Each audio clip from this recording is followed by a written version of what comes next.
Magandang araw, ako po ang inyong tagapanayam, Binibining Jimmy Gabales Team. Narito tayo ngayon upang pag-usapan ang buhay sa kolehiyo, pati na rin ang tungkol sa pag-ibig sa panahong ito. Kasama ko ngayon si Ginoong James.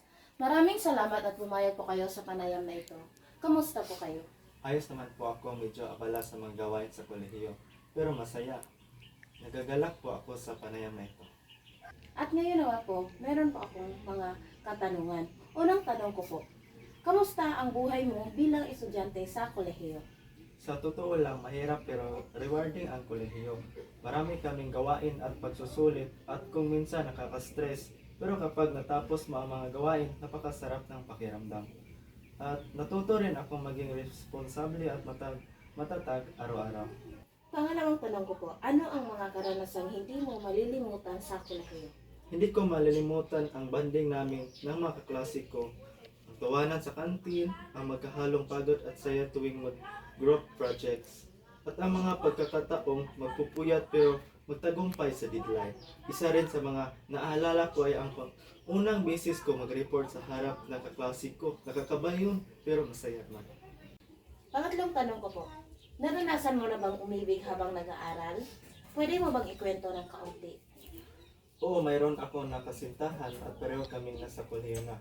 Nagsimula ang relasyon namin senior high school pa kami. Kahit magkaiba ang schedule at kurso, nagtutulungan kami at sumusuporta sa isa't isa sa pag-aaral. Pang-apat na tanong ko po, paano mo binabalanse ang pag-aaral at ang personal na buhay o pag-ibig? Kailangan ng disiplina at tamang pagpaplano ng oras.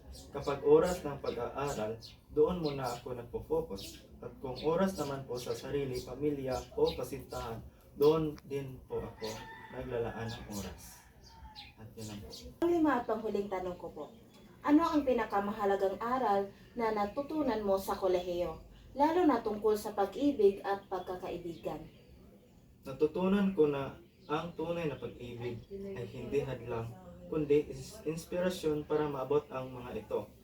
Sa pagkakaibigan naman, napakahalaga ng tiwala, suporta at pagiging tapat. Ang mga taong totoo sa iyo ang tutulong sa iyo, maging matatag sa pagharap ng mga pagsubok. Maraming salamat po sa pagbabahagi ng iyong karanasan.